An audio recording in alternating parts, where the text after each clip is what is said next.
नमः संस्कृताय नमस्कार प्रिय विद्यार्थियों, स्वागत है आपका आपके अपने YouTube चैनल समर्पण संस्कृत क्लासेस पर। मैं आपसे ये आशा कर सकती हूँ अभी कि आपकी जो तैयारी है वो बिल्कुल जोरों शोरों से चल रही होगी। एग्ज़ाम दिन बर दिन नज़दीक आता जा रहा है और अब हम ये फाइनल कर सकते हैं कि हमारा एग्ज़ाम आगे नहीं होगा, क्योंकि अभी तक ऐसे कोई भी न्यूज़ नहीं आई है और ना ही आएगी। अब अपना एग्ज़ाम जो है जुलाई की 30 और 31 को ही होगा। तो प्लीज़ आप अपनी तैयारी को कंटिन्यू ही रखिए, किसी के भी वीडियोस वगैरह मत देखिएगा कि अभी स्टेट का एग्ज़ाम नहीं होगा, अभी तीज है, अभी DSSB का एग्ज़ाम है, ये सब है। मैं इन चीज़ों को लेकर के इसीलिए वीडियो नहीं बनाती हूँ, क्योंकि ये फालतू में आप सभी बच्चों का टाइम वेस्ट करना होता है। इसलिए प्लीज़ आप भी किसी की वीडियो के चक्कर में मत पड़ना, जब कोई ऑफिशियल नोटिस हो उसी के चक्कर में रहना। अन्यथा किसी भी यूट्यूबर्स की वीडियो देख करके ये मत सोचना कि हमारा एग्ज़ाम अब नहीं होगा, क्योंकि बहुत सी मेरे सामने भी आ जाती है वीडियो देखने को कि स्टेट का एग्ज़ाम पोस्टपोन होगा, अभी नहीं होगा, कारण जानने के लिए वीडियो को देखिए। तो ये सब व्यूज़ पाने का चक्कर है और कुछ नहीं है। कल आपकी जो तैयारी है वो बिल्कुल अच्छे से आप कीजिए और रिवीजन कीजिए जितना हो सके। और मैंने किस प्रकार से आपको तैयारी करनी है इसके लिए मैंने ऑलरेडी आपको वीडियो प्रोवाइड कर दी है, तो आप वो देख सकते हैं, जिसमें मैंने जर्नल पेपर की स्ट्रेटजी अलग से बताई है और अपने संस्कृत के पेपर की स्ट्रेटजी की किस प्रकार से तैयारी करनी है, इम्पोर्टेंट टॉपिक कौन से हैं उसमें अलग से बताया है। तो वो वीडियो अगर आपने नहीं देखा है तो आप जा करके चैनल पर देख लीजिएगा, या फिर आप ऐसे लिख करके सर्च कर लीजिएगा कि Sanskrit state Sanskrit important topics by Samarpan Sanskrit classes. तो वहाँ पर भी आपको सर्च करने के बाद आ जाएगा, वो मिल जाएगा देखने को। बहुत अच्छे से मैंने बताया है कौन कौन से इम्पोर्टेंट टॉपिक्स है जो अभी आपको करने हैं और किस प्रकार से करने हैं ये भी बताए हैं। तो चलिए क्लास को शुरू करते हैं। आज की क्लास में तो सबसे पहले तो मैंने वो क्वेश्चन उठाए हैं जिन पर विद्यार्थियों का डाउट आया था कि मैम ये क्वेश्चन ऐसे कैसे हो सकता है, आप एक बार देखना। तो ये मैं बताती हूँ आपको कैसे होगा और ये किस प्रकार से सोल्व करते हैं, ये मैं आपको उस दिन बताऊंगी जिस दिन 28 तारीख को और 29 तारीख को मैं आपका जो है पेपर सोल्व करवाऊंगी। उसके अंदर आपके सारे डाउट क्लियर करवा दूंगी मैं वीडियो के अंदर। वो मैं मैराथन ही लूंगी और वो मैं किस प्रकार से लूंगी वो मैंने आपको पहले भी बताया था कि मैं 28 तारीख को लूंगी, लेकिन आपकी मैंने आज मुझे याद आया कि 28 तारीख को सिर्फ एक ही होगा, वो टीजीटी का कर लेंगे हम, और 29 को पीजीटी के सारे पेपर सोल्व करवा दूंगी मैं 18 से 23 तक के। तो ये आपको दोनों ही देखने हैं, एक नहीं देखना। कहीं आप सोचो कि मैम मैं तो टीजीटी की तैयारी कर रहा हूँ या फिर टीजीटी की तैयारी कर रही हूँ तो मैं सिर्फ और सिर्फ टीजीटी देख कर ही जाऊँ, आपको ऐसा नहीं करना है। मोस्ट इम्पोर्टेंट है कि आपको दोनों के दोनों क्लास देख करके जानी है। अब आप ये मत समझिएगा कि मैं सिर्फ अपनी क्लास पर व्यूज के चक्कर में कह रही हूँ, मुझे व्यूज से कोई मतलब नहीं है। मेरे लिए तो अगर 2 बच्चे पढ़ने के लिए आ रहे हैं तो उतने ही इक्वल है, और 2000 आ रहे हैं या 2 लाख आ रहे हैं तो भी मेरे लिए समान है। लेकिन मैं आपको सिर्फ इसलिए बोल रही हूँ क्योंकि जैसे ही आप जब टीजीटी का एग्जाम देखोगे तो टीजीटी के सेम क्वेश्चन 10 के 10 क्वेश्चन उठा करके 10 क्वेश्चन मेरे साथ ऐसा हुआ है, इसीलिए मैं बोल रही हूँ अपने एक्सपीरियंस से, same as a teach question उठा करके पीजीटी में दिए गए थे। तो इसलिए मैं आपको बोल रही हूँ कि टीजीटी के विद्यार्थी ये सोच करके ना चले कि टीजीटी का लेवल का ही पढ़ेंगे और पीजीटी के ये सोच के ना चले कि हम टीजीटी वाला नहीं करेंगे। तो दोनों आप पीवाईक्यू जरूर कर लेना। मैं दोनों क्लास आपको 28 और 29 तारीख को प्रोवाइड करवा दूंगी। वो 2018 से 23 तक के जितने भी एग्जाम हुए हैं, एक क्लास में सभी पॉसिबल नहीं हो पाएगा, इसलिए मैं एक में टीजीटी करवा दूंगी, एक में पीजीटी करवा दूंगी। तो वो दोनों क्लास आपको देख करके जानी है और वो बहुत आपके लिए हेल्पफुल रहेगी। और क्वेश्चन रिपीट भी होते हैं, तो हो सकता है क्या पता आपने 2018 से 23 तक के जितने भी क्वेश्चन किए उसमें से ही आपके 15-20 क्वेश्चन निकल आए या फिर उस पैटर्न पर निकल आए, तो वो आपके लिए कहीं ना कहीं फायदेमंद ही रहने वाली है। चलिए, और इस पे जो डाउट आया था वो बोल रहे थे कि मैम आप एक बार चेक करना, तो वो मैं ये बताती हूँ कि आपने क्या सोचा होगा कि आपने सोचा होगा कि आवाम तो आवाम ही रहेगा और ब्रह्म्य तो यहाँ पर हो जाएगा, तो ऑप्शन नंबर सी हमारा सही हो जाना चाहिए। तो यहाँ पर मैं बताती हूँ, देखो कर्मवाच्य में हमें परिवर्तित करना है, और कर्मवाच्य में क्या होता है, कर्मवाच्य में मैंने आपको कल भी बताया था कि कर्म में तो प्रथमा विभक्ति होती है। कर्मवाच्य में कर्म में क्या होती है, प्रथमा विभक्ति, ठीक है। और कर्ता जो होता है कर्मवाच्य का कर्ता, तो उसमें क्या होती है हमारी, उसमें हमारी तृतीया विभक्ति होती है। कौन सी, तृतीया विभक्ति होती है। तो यहाँ पर हमारा कर्ता कौन है? अब आप देखो, कर्ता हमारा आवाम है। कौन है? आवाम। अब आवाम कैसे बनता है? अहम, आवाम, वयम, अहम, आवाम, वयम, माम, आवाम, क्या है, जो दूसरा बनेगा वो बनेगा हमारा माम, द्वितीय विभक्ति में माम, आवाम और असमान।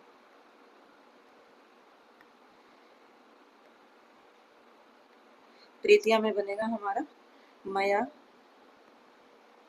आवाभ्याम,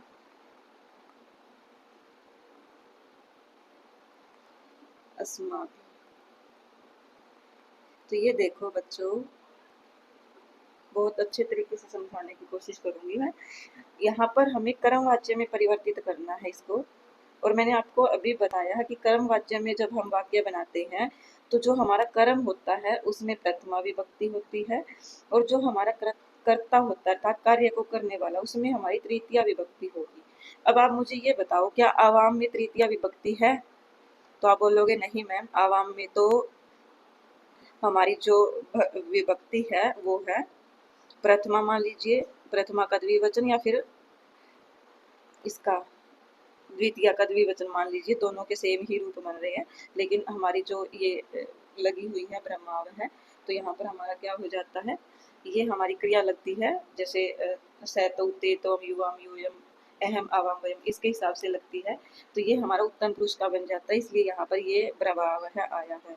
ठीक है, तो ये क्रिया है हमारी। जैसे मान लीजिए अभी हमें क्या करना है, यहाँ पर हमें आवाम जो दे रखा है इसको हमें कर्ता को तृतीया में बनाना है। अब आपको ये तो समझ में आता होगा कि कर्ता में कौन सा शब्द जो है कर्ता है। यहाँ पर ये तो समझ पा रहे होंगे आप सभी, मैं ये मान के चल रही हूँ कि ये जो आवाम लिखा हुआ है ये हमारा कर्ता है, और ब्रह्माव है लिखा हुआ है ये हमारी क्रिया है। यहाँ पर हमारा कोई कर्म नहीं दिया गया है, इसलिए यहाँ पर हमें कर्म की कोई आवश्यकता नहीं है। कर्म को एक बार आप साइड में रख दीजिए। अब आप ध्यान दीजिए कि कर्ता में हमें तृतीया विभक्ति लगानी है कर्मवाच्य बनाते समय। तो अब कर्ता में तृतीया विभक्ति किस प्रकार से लगेगी? तो देखो, अहम, आवाम, वयम, माम, आवाम, अस्मान। तो इन दोनों को तो आप समाप्त ही कर दीजिए क्योंकि तृतीया लगानी है। अब हम मया क्यों नहीं लगा रहे, अस्माभि क्यों नहीं लगा रहे, आवाभ्याम ही क्यों लगा रहे हैं? तो वो देखो, क्योंकि आवाम हमारा द्विवचन का है। अगर यहाँ पर अहम आता तो मैं यहाँ पर मया लगाती, लेकिन यहाँ पर हमारा क्या आया है, आवाम शब्द आया है, इसलिए इसका तृतीया का द्विवचन ही हमारा रूप लगेगा। क्या लगेगा? तृतीया का द्विवचन ही रूप लगेगा। आई होप आपको क्लियर हो पा रहा होगा। इसलिए यहाँ पर आवाभ्याम आएगा। और जब भी हम, ये समझ में आ गया ना आपको, आवाम की जगह आवाभ्याम आएगा। एक बार मैं ये क्लियर कर रही हूँ, फिर मैं क्रिया का बताऊंगी आपको।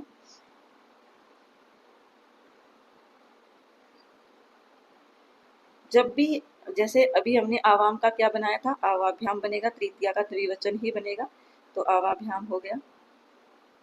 और जब भी आपको कर्म वाच्य में कर्तृवाच्य की क्रिया को परिवर्तन करना हो तो ब्रह्मावह इसी प्रकार से नहीं बनेगा कभी भी। आपको क्या लगाना है, भ्रम्यते। जैसे मैंने कल भी बताया था आपको कि भाववाचक क्रिया बनती है, बन जाती है। जैसे गम्यते, भ्रम्यते, गम्यते, इसी प्रकार से आप पठ्यते। तो जब भी आप कर्म वाच्य में बदलोगे तो आपको क्रिया देखनी है पहले कि इस प्रकार की क्रिया है कि नहीं है। तो यहाँ पर हमारा ब्रह्म्यते बनेगा और आवाभ्याम बनेगा। अब आप ऑप्शन देखो, क्या हमारा आवाभ्याम और ब्रह्म्यते दोनों एक साथ दिए हुए हैं?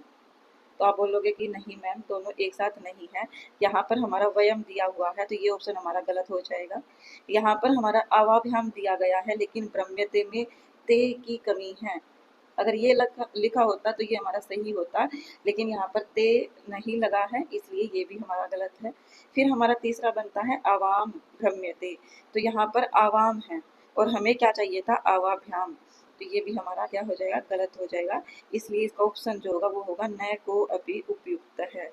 क्या है, न को अपि उपयुक्त है। और यही मैंने आपको कल की क्लास में बताया था। मुझे लगता है जिन बच्चों का ये डाउट था वो क्लियर हो चुका होगा। और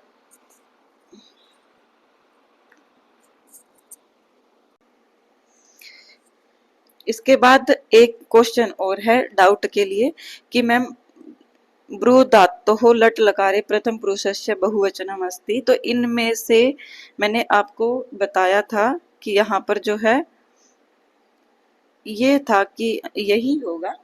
तो ये अलग अलग जगह पर आपको यही अलग अलग ही देखने को मिलेगा। तो यहाँ पर आहू वैकल्पिक रूप भी बनते हैं बच्चों इनके, इसलिए यहाँ पर अगर आपने गूगल पे देखा है तो गूगल पे हो सकता है कि सिर्फ आपको एक ही रूप दिखाया गया हो। इनके वैकल्पिक रूप भी बनते हैं ब्रू धातु के, इसलिए यहाँ पर इसका जो आहू रूप है वही शुद्ध माना जाएगा। जो इसका रूप बनेगा वो विसर्ग वाला आहू बनेगा। मुझे कल वाला याद नहीं है कि मैंने आपको ये वाला करवाया हो, तो ये वाला गलत होगा। इसका ये वाला रूप बनेगा आहू। और जिस भी विद्यार्थी को ये डाउट था कि मैम ये कैसे हो गया, गूगल पे नहीं दिखा रहे हैं, तो उनसे मेरी रिक्वेस्ट है कि वो टेलीग्राम चैनल को ज्वाइन कर ले, ताकि मैं आपको ये जो ब्रू धातु है इसके वैकल्पिक रूप बने हुए हैं वो मैं आपको भेज सकूं, और वैकल्पिक रूप आप देख लो तो आपके डाउट क्लियर हो जाएंगे। इसलिए जिन्होंने भी टेलीग्राम चैनल को नहीं ज्वाइन कर रखा है तो समर्पण संस्कृत क्लासेस नाम से ही हमारा टेलीग्राम चैनल है। दो है हमारे, एक ग्रुप है एक चैनल है। ग्रुप में आपको पीडीएफ वगैरह नहीं मिलेगी, ग्रुप में सिर्फ आपके डाउट लिए जाते हैं। इसलिए आप अगर दोनों में से किसी एक को ज्वाइन करना चाहो तो सिर्फ आप चैनल को ज्वाइन करना, उसी में आपको पीडीएफ या फिर क्लास का लिंक वगैरह मिलेगा। तो मैं उसमें आपको ब्रू धातु का जो है फोटो खींच करके भेज दूंगी। मेरे पास पड़ी है, रचना अनुवाद कौमुदी है, उसके अंदर पड़ी है मेरे पास। अगर आपके पास है रचना अनुवाद कौमुदी तो उसमें से आप देख सकते हैं ब्रू धातु को। उसमें प्रथमा पुरुष लट लकार के प्रथम पुरुष में वैकल्पिक रूप बना हुआ है जो है ऑप्शन नंबर सी आहू। तो चलिए आज की क्लास को हम शुरू करते हैं। अब ज्यादा आपका समय भी खराब नहीं करेंगे, वैसे खराब नहीं करा, कुछ ना कुछ सीखने को ही मिला होगा आपको। चलिए अब हम अपने क्वेश्चन को शुरू करते हैं। आज की क्लास के जो जितने भी क्वेश्चन हैं, तो यहाँ पर ज़्यादातर आज की क्लास में आपको साहित्य से रिलेटेड क्वेश्चन देखने को मिलेंगे, और जितने भी क्वेश्चन आए अच्छे से ध्यान रखिएगा। हो सकता है क्वेश्चन जो है आपके एग्जाम में भी आ जाए सेम टू सेम, क्योंकि साहित्य में इम्पोर्टेंट जो भी चीज़ें हैं वो इसके अंदर इंक्लूड की गई है।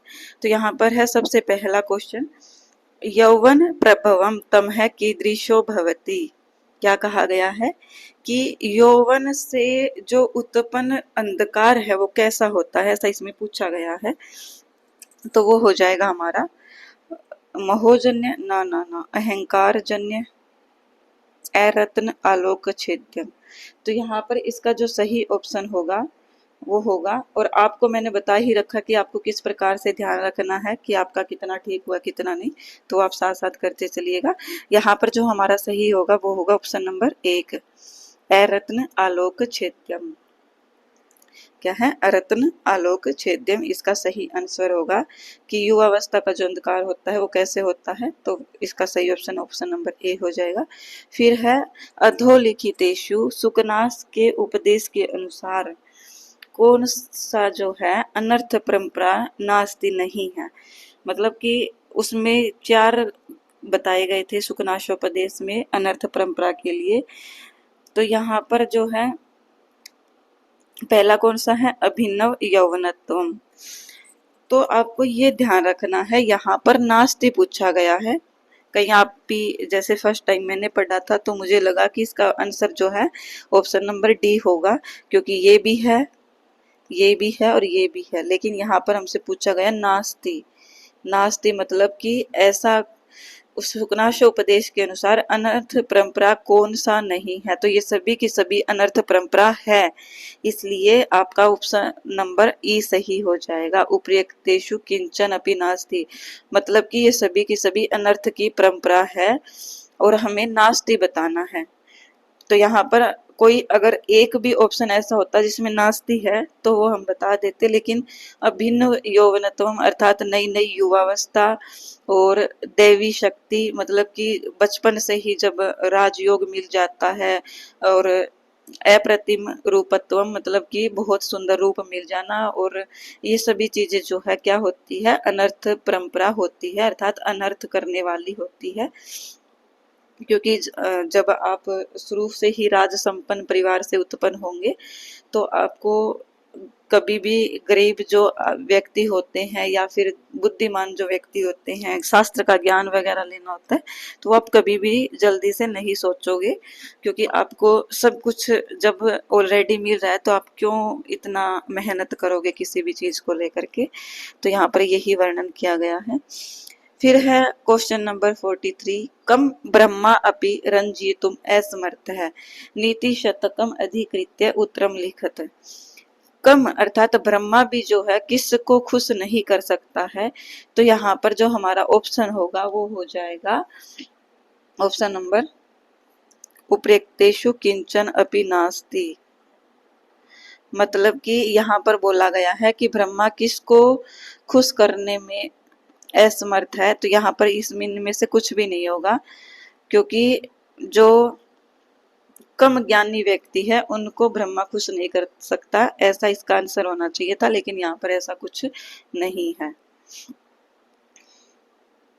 फिर इसके बाद हमारा जो नेक्स्ट क्वेश्चन आता है, नीति शतकम इति अनुसारम किम विभूषणम अस्ति अपंडिता नाम। तो यहाँ पर 44 का हमारा जो सही ऑप्शन हो जाएगा। आई होप आप ये क्वेश्चन समझ गए होंगे कि नीति शतक के अनुसार अपंडितों के लिए विभूषण अर्थात आभूषण किम क्या है, तो वो क्या है आप सभी जानते हैं, मौनम। क्या है? मौनम। ये मैंने सुक्ति आपको एनसीईआरटी में पता नहीं कितनी बार करवाई होगी, एनसीईआरटी में भी करवाई है और पीछे भी पीवाईक्यू में, पीछे भी जब आपकी प्रैक्टिस सेट करवाया था तो उसमें करवाई है।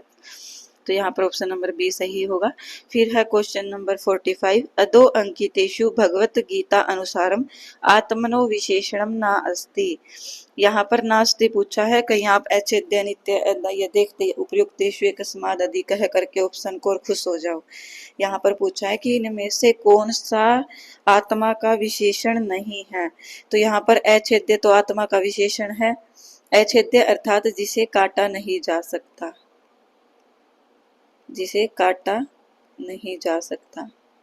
किसको नहीं काट सकते? आत्मा को काटा नहीं जा सकता। लिखाई पे मत जाना, आप आवाज सुन लेना, क्योंकि यहाँ पर जो ये डिजिटल है इसलिए लिखाई ऐसी ही होती है, तो सुन भी लेना। अनित्य होता है जो नित्य नहीं है, नित्य नहीं है। और अदाह्य है जिसे जलाया नहीं जा सकता। तो अब आप मुझे खुद ही बताओ कि इसका आंसर क्या होगा। इतना हिंट देने के बाद तो अभी तक आपने ये सही कर दिया होगा, और हमारे सिलेबस में भगवत गीता लगी भी हुई है, तो ये आपको अच्छे से ध्यान रखना, कहीं आप सोचो मैम ऐसे ही पढ़ा रही है। तो यहाँ पर क्या होगा कि अधो अंकितेषु नीचे लिखे गए भगवत गीता के अनुसार आत्मा का विशेषण नहीं है। तो आप सभी जानते हैं जो हमारी आत्मा है वो क्या होती है? नित्य होती है, अनित्य नहीं। तो ये ही हमारा ऑप्शन नंबर बी इसके अनुसार सही हो जाएगा। नास्ति पूछा है इसलिए कौन सा ऑप्शन सही हो जाएगा? अनित्य है, क्योंकि हमारी जो आत्मा है वो नित्य है, अनित्य नहीं है। फिर है नेक्स्ट क्वेश्चन, अधो अंकितेषु भगवत गीता अनुसारम। क्या है?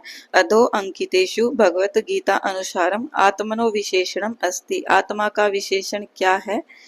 तो ये भी अभी हमने पढ़ा, और फिर से देखो एक क्वेश्चन और आया है कि आत्मा का विशेषण क्या है, ये पूछा। अब की बार अस्थि पूछा, इसमें हमसे अस्थि पूछा गया है।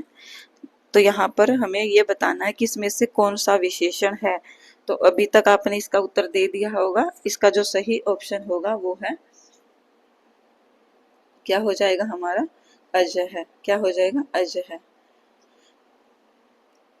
इसका सही ऑप्शन हो जाएगा अशाश्वत, जो नित्य नहीं है तो ये नहीं होगा, और व्यक्त नहीं होता, अव्यक्त होता है, ये भी ध्यान रखिएगा आप, अव्यक्त होता है। 3 अवस्था होती है भगवत गीता के अनुसार। अव्यक्त, जब तक जन्म नहीं होता तब अव्यक्त होते हैं। फिर जब हमारा जन्म हो जाता है और हम जीवन जी रहे हैं अभी, वो हमारी व्यक्त अवस्था है। और उसके बाद जब हम मृत्यु को पार हो जाएंगे फिर हमारी अव्यक्त अवस्था फिर से आ जाएगी।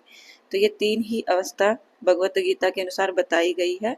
यहाँ पर हम अपना जीवन को जी रहे हैं, हमारी आत्मा हमारे अंदर है और यहाँ पर आत्मा चली जाएगी, मतलब आएगी नहीं और यहाँ पर वापस चली जाएगी और फिर से वापस अव्यक्त अवस्था में पहुंच जाएगी। तो यहाँ पर जो हमारा सही ऑप्शन है ऑप्शन नंबर 1 है। फिर नेक्स्ट क्वेश्चन पे आते हैं।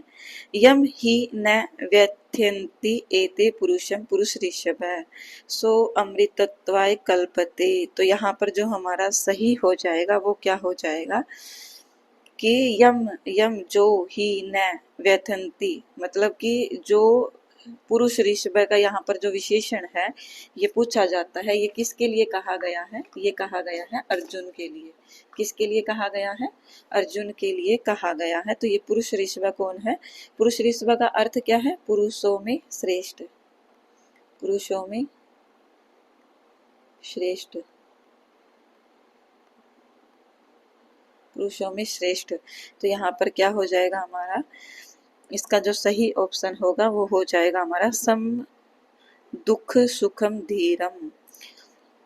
यहाँ पर क्या कहा गया है कि जो व्यक्ति सुख और दुख में समान रहता है और विपत्ति आने पर विचलित नहीं होता है, वही क्या है? पुरुषों में श्रेष्ठ है। और यहाँ पर पुरुषों में श्रेष्ठ विशेषता किसके लिए बताई गई है? अर्जुन के लिए। श्री कृष्ण किसको कहते हैं? अर्जुन को। तो ये भी पूछा जा सकता है कि पुरुष ऋषभ किसका विशेषण है? तो ये अर्जुन का है, ध्यान रखिएगा। मैं कुछ एक विशेषण बता देती हूँ, मैंने आज ही भगवत गीता पढ़ी थी तो मुझे कुछ एक याद है। तो यहाँ पर जैसे अरिशुदन है, अरिशुदन कृष्ण के विशेषण बता रही हूं मैं। अरिशुदन, मधुसूदन, आप विशेषण बोल सकते हो, अन्य नाम बोल सकते हो, तो ये आप अन्य नाम ही समझ लीजिए। कृष्ण का नाम अरिशुदन अर्थात जिसने अरि शत्रुओं का वध किया हो, और मधुसूदन मधु नामक शत्रु को मारने वाला। फिर है ऋषिकेश, क्या है? ऋषिकेश, ये भी कृष्ण का विशेषण है। और गोविंद, तो ये सब आप ध्यान रखना, विशेषण समझ लीजिए या अन्य नाम समझ लीजिए। ये किसके है? श्री कृष्ण के है। अब अर्जुन के, अर्जुन के कौन कौन से नाम है अन्य? तो अर्जुन को यहाँ पर क्या कहा गया है? Gudakesh, Gudakesh.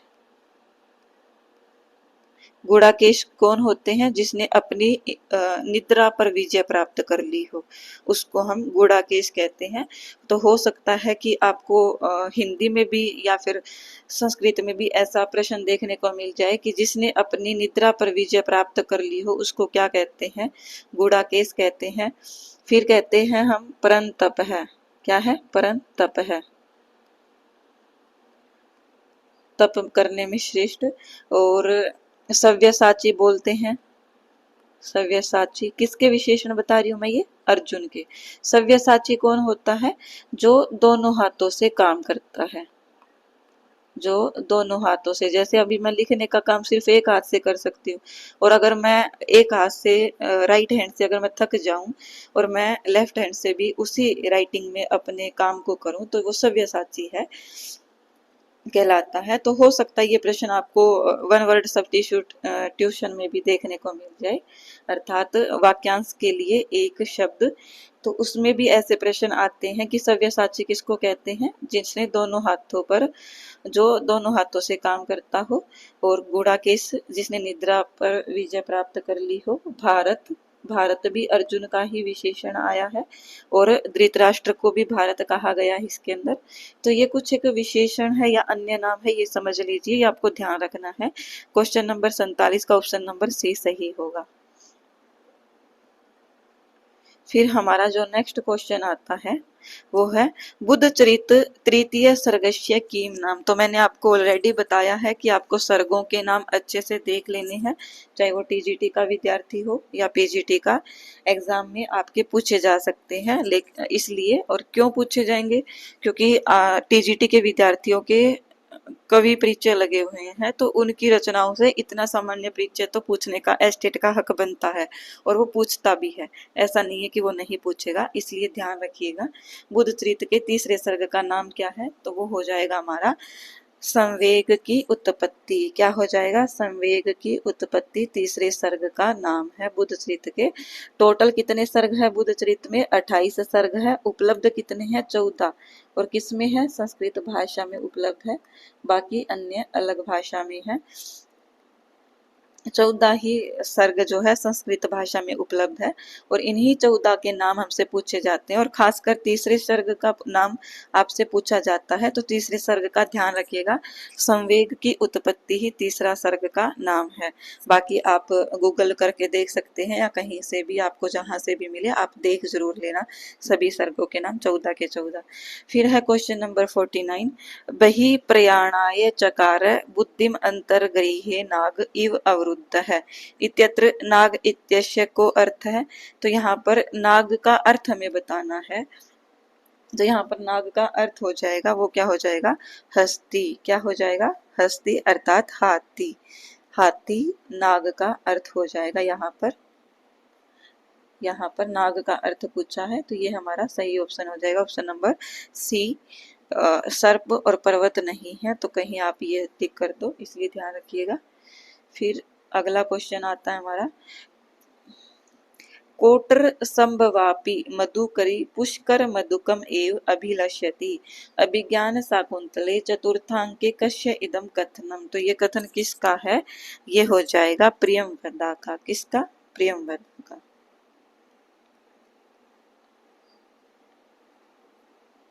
Option number B सही हो जाएगा इसका। कहाँ से लिया गया? अभिज्ञान शाकुंतलम के चौथे अंक से। फिर है नेक्स्ट क्वेश्चन, अर्थो ही कन्या प्रकीय एव अभिज्ञान शाकुंतले चतुर्थांके कस्य इदम कथनम। तो ये कथन किसका हो जाएगा? ये कथन जो है किसी का नहीं है। ऑप्शन के हिसाब से सारंगरव का भी नहीं है, ऋषि कुमार का भी नहीं है, अनसुईया का भी नहीं है। अब ये किसका कथन है? तो ये है महर्षि कण्व का। किसका है? महर्षि कण्व का। कण्व कौन है? शकुंतला के पिता है, तो यहाँ पर ये आपको ध्यान रखना है। और पालित पिता है, वैसे पिता उनके कौन है? विश्वामित्र है मेनका के पिता, उसके शकुंतला के पिता। लेकिन ये कौन है? महर्षि कण्व पालित पिता है। और ये कहाँ पर वर्णित है? चतुर्थ अंक में। कण्व का वर्णन कहाँ पर हुआ था? सिर्फ और सिर्फ चौथे अंक में ही। वहीं पर उनकी एंट्री होती है और वहीं पर उनकी समाप्ति हो जाती है, चौथे अंक में ही। ध्यान रखिएगा, ऐसे प्रश्न भी आपसे पूछे जा सकते हैं। ये एक इन्होंने सुक्ति कही थी कि अर्थो ही कन्या प्रकीय एव तामद्य संप्रेष्य परिगृहीतुम। इस प्रकार से एक श्लोक बोला था, जो कि चतुर्थ अंक का अंतिम श्लोक है, ये भी ध्यान रखिएगा। फिर है अभिज्ञान शाकुंतले नाटके कति अंका संति। बिल्कुल इजी सा प्रश्न है। अभिज्ञान शाकुंतल नाटक में कितने अंक है? तो 7 अंक है। कितने अंक है? 7 अंक है। इसके अंकों के नाम एक बार मैं देखती हूँ, अगर मुझे याद है तो मैं बताती हूँ। जैसे पहला नाम है आश्रम में प्रवेश। आश्रम में प्रवेश, तो आप राजा की कहानी से याद रखिएगा। दुष्यंत सबसे पहले आश्रम में प्रवेश करता है, फिर आश्रम में रहता है, तो आश्रम में निवेश। आश्रम निवेश, जब आश्रम में रहता है तो वो शकुंतला को देखता है और उससे प्रेम करने लग जाता है, तो इससे दोनों का मिलन होता है, तो तीसरा है मिलन।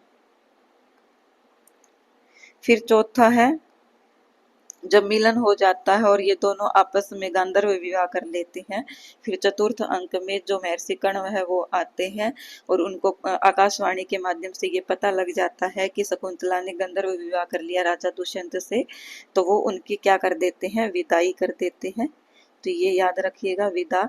पांचवा है जब शकुंतला तैयार होकर के उसके द्वारा कण्व के द्वारा भेज दी जाती है। साथ में कौन कौन सा जाते हैं जब विदा की जाती है शकुंतला के? तो ये प्रश्न भी आया है। शकुंतला के साथ जाते हैं गौतमी, सारंगरव, ये मैंने जल्दी में सारंगरव ऐसे लिख दिया है, वैसे सारंगरव की जो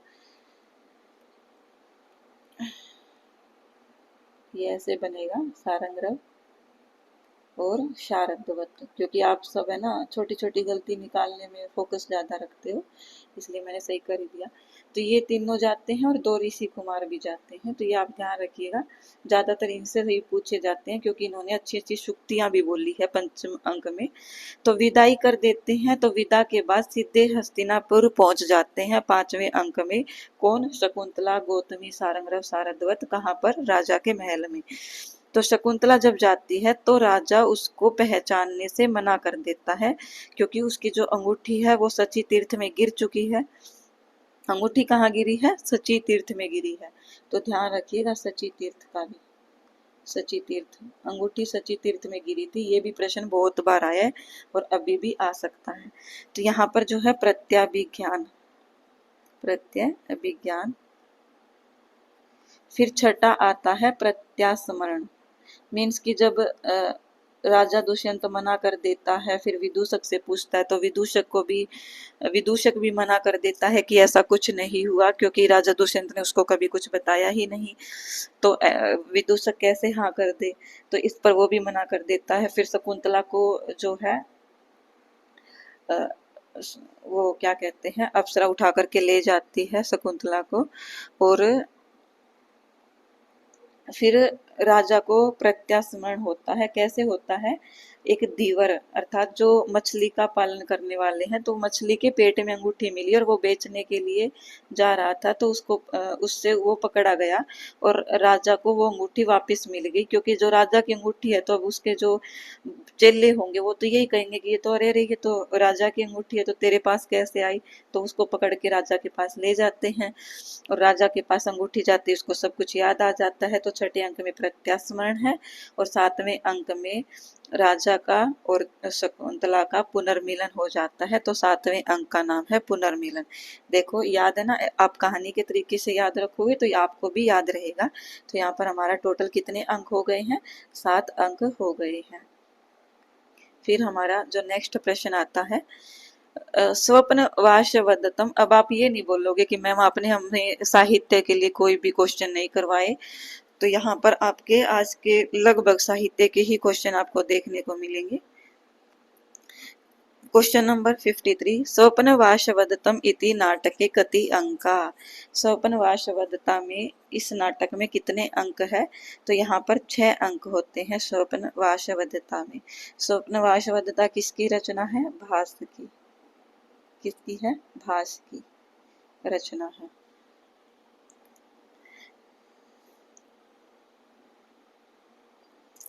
फिर है क्वेश्चन नंबर 54, इमाम सागर पर्यंताम हिमवत विंध्य कुंडलाम महिम एकात पत्रांका राजसिंह प्रशासतु नः इति भरत वाक्यम कस्मिन् नाटके अस्ति। यह जो भरत वाक्य है यह किस नाटक में है, ये हमसे पूछा गया है। तो ये हमारा जो सही होगा वो होगा, ये किसी का भी नहीं है इसमें से, अभिजान शाकुंतलम का भी नहीं है, उत्तरामचरितम का नहीं है। तो यहाँ पर ऑप्शन नंबर ई सही हो जाएगा। ये कहाँ से लिया गया है? ये है स्वपन वाशवदत्ता से। कहाँ से? स्वपन वाशवदत्ता का ये भरत वाक्य है। तो ध्यान रखिएगा, स्वप्न वाशवदत्ता का भरत वाक्य हो सकता है क्वेश्चन ऐसा का ऐसा आपको देखने को मिल जाए। फिर है मेघदूत के अनुसार यक्षेण शापा अनंतरम 1 वर्ष पर्यंतम कुत्र निवासः कृतः। कि मेघदूत के अनुसार जो यक्ष है वो शाप के अनंतर बाद में 1 वर्ष तक कहाँ पर रहता है? मतलब जब उसको यक्ष ने शाप दे दिया तो वो कहाँ पर रहता है? तो वो रहता है हमारा रामगिरी आश्रमेशु। कहाँ पर? रामगिरी आश्रमेशु, रामगिरी के आश्रम पर रहता है। और इसकी जो पत्नी है यक्षिणी, देखो मैं इनके थोड़ा सा आपको इम्पोर्टेंट ये स्टेट में प्रश्न आया है इसलिए मैं बता रही हूँ। यक्ष का नाम क्या है? यक्ष का नाम पूछा गया था स्टेट के अंदर, तो यक्ष का नाम क्या है? हेम माली। क्या नाम है? हेम माली। ये हेममाली नाम का वर्णन मेघदूत में कहीं पर भी नहीं मिलता है, ये भी ध्यान रखिएगा। ये कहाँ से मिलता है? मेघदूत जहाँ से लिखी गई है, मतलब जिसको आधार मान करके, उसमें यक्ष का नाम हेममाली लिखता है। और वो मुझे अभी याद नहीं आ रहा है, जब मैं आपको स्टेट के पीवाई की करवाऊंगी तो उसमें मैं अच्छे से ध्यान रख लूंगी कि मुझे आपको ये प्रश्न बताना है। तो ये आप एक बार के लिए बस ये ध्यान रखिए कि यक्ष का नाम हेममाली है। कुछ भी ऐसा नहीं छूटेगा आपका जो कि आपको नहीं बताया गया था। अपनी तरफ से पूरी कोशिश रहेगी। बाकी मुझे श्रेय देना है कि नहीं देना वो आपकी मर्जी है। और बस मैं ये चाहती हूँ कि आपका पेपर क्लियर हो जाए बहुत अच्छे तरीके से, बहुत अच्छे नंबरों से। तो चलिए, ये हो ही गया होगा आपका। और ये कहाँ पर रहे थे? रामगिरी आश्रम में। और जो यक्ष की पत्नी है वो कहाँ पर थी? यक्ष की पत्नी यक्षिणी कहाँ पर थी? यक्षिणी थी अलका नगरी में। कहाँ पर? अलका नगरी में। तो ये भी ध्यान रखिएगा। मेरी लिखाई बहुत अच्छी है, प्लीज आप इस लिखाई पे मत जाना कहीं आप बोलो मैम क्या लिखते रहते हो, बकवास सा। ये डिजिटल है इसलिए इस पे ऐसा ही लिखा जाता है। अगर मैं सुंदर सुंदर लिखने बैठ जाऊंगी फिर आपका समय बर्बाद होगा। मेघदूतम कीदृशम काव्यम अस्ति। मेघदूत कैसा काव्य है? तो खंड काव्य है, सभी जानते ही हैं। बिल्कुल आसान सा प्रश्न है। और इससे रिलेटेड, कालिदास से रिलेटेड और क्वेश्चन बता देती हूँ मैं आपको। इनके सीक्वेंस पूछी जा सकती है आपसे, सीक्वेंस पूछी जा सकती है आपसे। आप ये भी बोल सकते हो कि मैम आज का जो पेपर है आपने कुछ ज़्यादा ही एक्सप्लेन करवाया है। तो मैं बताती हूँ कि जो, जैसे मैंने एमए की थी, तो एमए में मेरा जो सब्जेक्ट रहा है ना फाइनल ईयर में, आपको पता ही होगा 4 होते हैं। वैदिक साहित्य,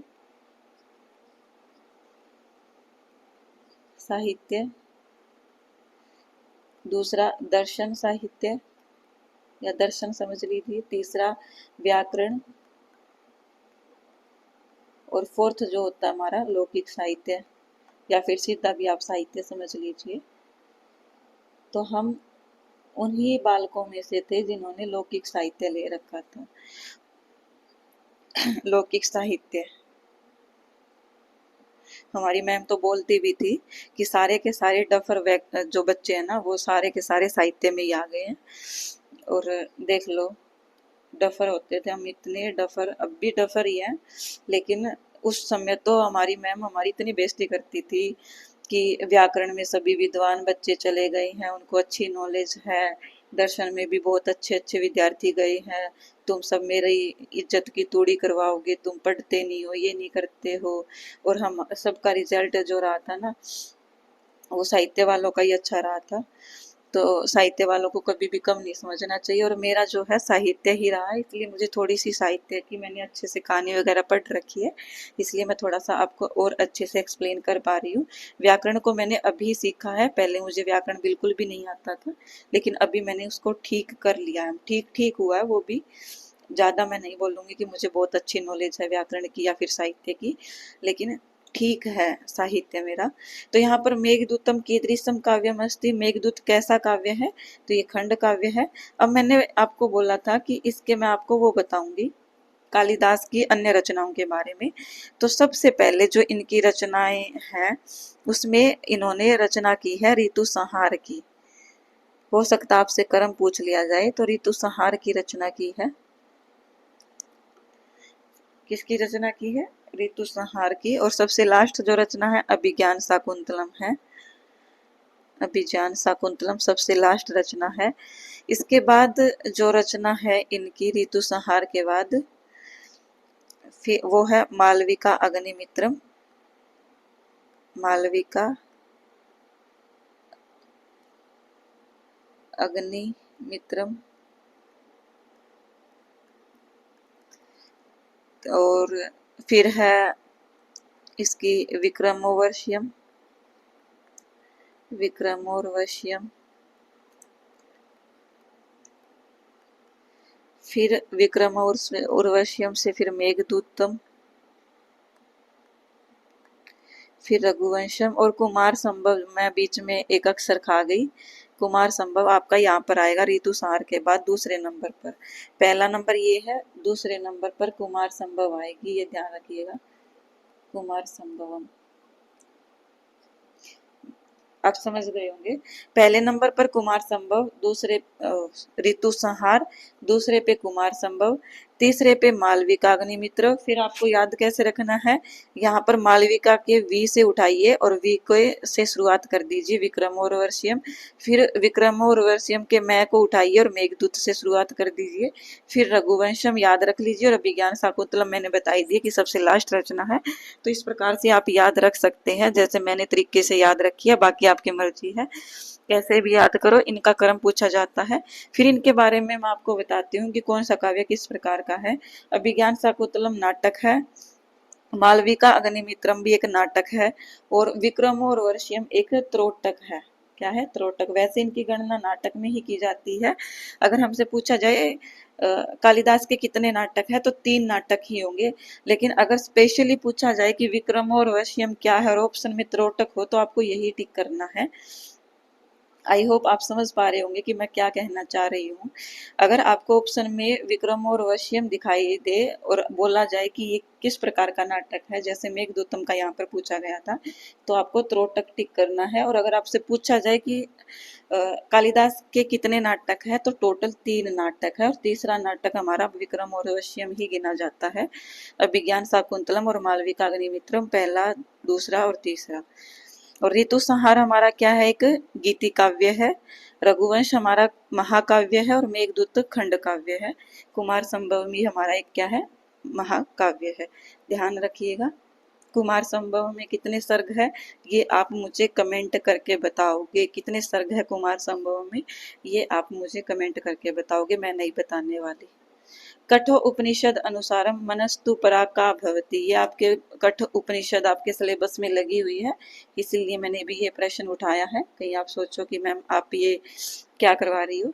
तो यहाँ पर जो हमारा क्वेश्चन होगा, उसका जो सही ऑप्शन होगा वो क्या होगा? कठो उपनिषद अनुसारम मनस, मतलब कि मन से परा क्या होता है?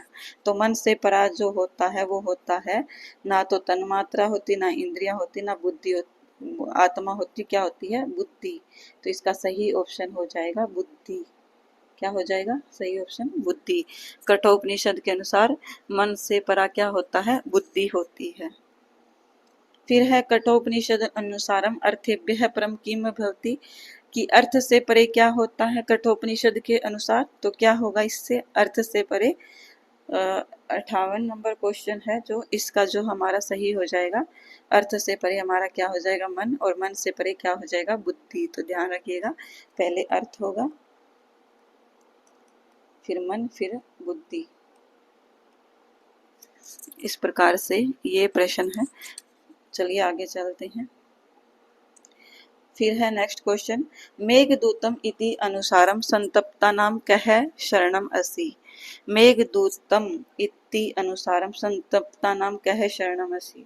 यहाँ पर बोला गया है कि मेघदूत के अनुसार संतप्ता नाम कह शरणम असि, मतलब जो संतप्त है, पीड़ित व्यक्ति है, वह किसकी शरण में जाते हैं?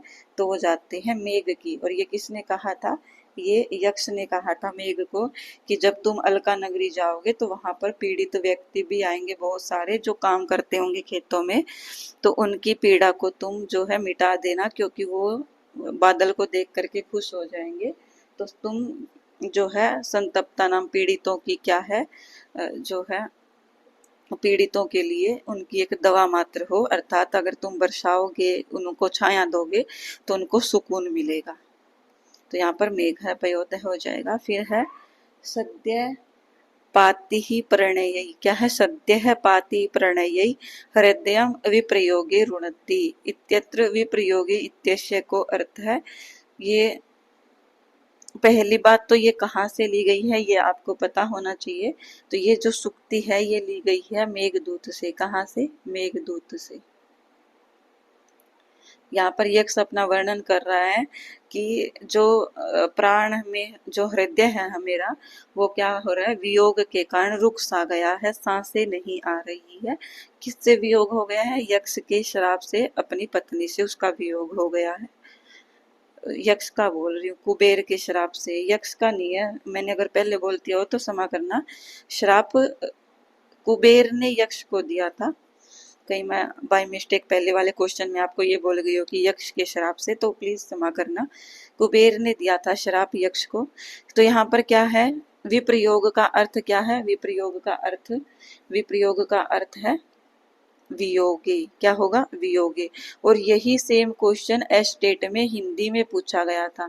इसलिए मैं जो भी चीजें पढ़ा रही हूँ वो कहीं ना कहीं आपको जरूर काम आएगी। तो प्लीज क्लास को अच्छे से देखिएगा, ध्यान रखिएगा, और प्लीज क्लास को शेयर जरूर कर दीजिएगा। फिर है नीति शतक अनुसारम कह सुखतरम आराध्यते। नीति शतक के अनुसार कौन सुखतरम अर्थात सुख पूर्वक आराध्यते, आराधना की जाती है, किसकी की जाती है। तो 61 का हमारा जो हो जाएगा वो हो जाएगा विशेषज्ञ, जो ज्ञानवान हो, विशेषज्ञ हो, जानने वाला हो, उनको सुख पूर्वक सिखाया जा सकता है कुछ भी चीज। लेकिन जो मेरे जैसे हैं जिनको ज्ञान ही नहीं है किसी चीज का, तो वो किसी न किसी की कमी निकालने में ही रहेंगे, उनको कभी भी नॉलेज नहीं आएगी। दंड नीति एका विद्या इति के स्वीकुर्वन्ति। ये दंड नीति जो विद्या है ये कौन स्वीकार करते हैं। तो ये आप देख लीजिए, वैसे इस प्रकार के प्रश्न आपके वैसे अर्थशास्त्र शायद नहीं लगी हुई है, लेकिन एक आधे प्रश्न आपके एग्जाम में देखने को मिल जाते हैं। तो यहाँ पर जो सही ऑप्शन होगा वो क्या होगा, दंड नीति एका विद्या इति के स्वीकुर्वन्ति। तो ये कौन स्वीकार करते हैं, ये स्वीकार करते हैं, कौन स्वीकार करते हैं, ये क्वेश्चन नंबर दंड नीति रेखा विद्या, तो ये ओशनस स्वीकार करते हैं। ओशनस सिर्फ एक विद्या स्वीकार करते हैं, तो ध्यान रखिएगा। कौटिल्य मते कति विद्या संति। तो कौटिल्य 4 विद्याएं मानते हैं। कौन कौन सी है वो 4 विद्याएं, ये भी प्रश्न पूछा जा सकता है। तो आपने ये पढ़ा होगा, आन्वीक्षकी, त्रयी, वार्ता और दंड नीति, ये 4 विद्या आपने पढ़ी होगी, तो ये ध्यान रखिएगा। बृहस्पत्या अदो अंकिताशी काम विद्याम स्वीकुर्वन्ति। बृहस्पति ने नीचे लिखी गई किन विद्याओं को स्वीकार किया है। तो यहाँ पर जो है बृहस्पति ने जो स्वीकार किया है वो किसको किया है, वार्ता और दंड नीति को। किसको किया है, वार्ता और दंड नीति को, जो कि किसी भी ऑप्शन में नहीं है, वार्ता और दंड नीति। तो यहाँ पर भी नहीं है, यहाँ पर भी नहीं, यहाँ पर भी नहीं, इसलिए ऑप्शन नंबर ई सही होगा। बृहस्पति ने 2 विद्या मानी है, मनु अनुयायियों ने 3 मानी है, मानवाह बोलते हैं जिनको। और जो क्या है, अर्थशास्त्र के रचयिता कौटिल्य, उन्होंने 4 मानी है। और अभी मैंने जो पीछे क्वेश्चन आया था उसमें बताया था ओशनस, उसने 1 मानी है, तो ये ध्यान रखिएगा। मानवाह ने 3 मानी है। फिर उत्तर रामचरिते कति अंका संति। तो उत्तर रामचरितम में कितने अंक है, तो जानते ही हैं, 7 अंक है। कितने अंक है, 7 अंक है उत्तर रामचरितम में। सातों के सातों अंकों के नाम भी ध्यान रख लेना, पूछे जाते हैं। उत्तर रामचरितम तृतीय नाम, ये देखो आ गया ना प्रश्न। उत्तर रामचरितीय चरितस्य तृतीय अंक है केन नामना प्रसिद्ध है। तो ये किस नाम से प्रसिद्ध है, तो ये है छाया। किससे, छाया से। पहला क्या है मैं बताती हूँ आपको। पहला जो अंक है वो क्या है हमारा, पहला होगा चित्र दर्शन, चित्र दर्शन अंक। दूसरा क्या होगा, दूसरा होगा पंचवटी, पंचवटी प्रवेश। लिख लीजिए आप कहीं, ये मोस्ट इम्पोर्टेंट है और एग्जाम में आते भी हैं। और तीसरा क्या है, तीसरा है छाया।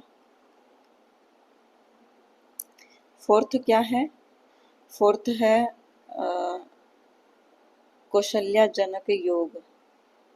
क्या है, कौशल्या जनक योग।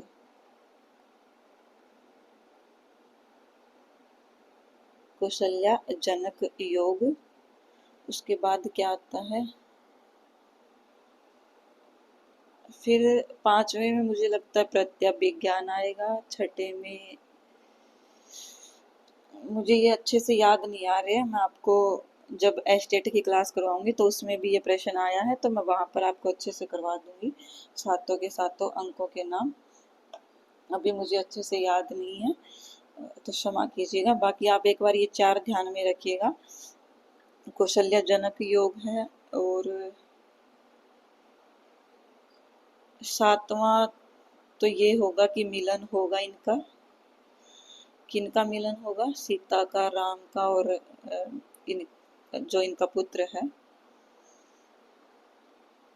सर्वदमन। सर्वदमन ही है ना? चलिए छोड़ दो, नहीं याद आ रहा है। जब दिमाग से स्किप हो जाए ना, हो ही जाता है फिर। तमेव ननु कल्याणी संजीवय जगतपतिम प्रिय परसो ही पाणिस्ते तत्र एष निरतो जन है।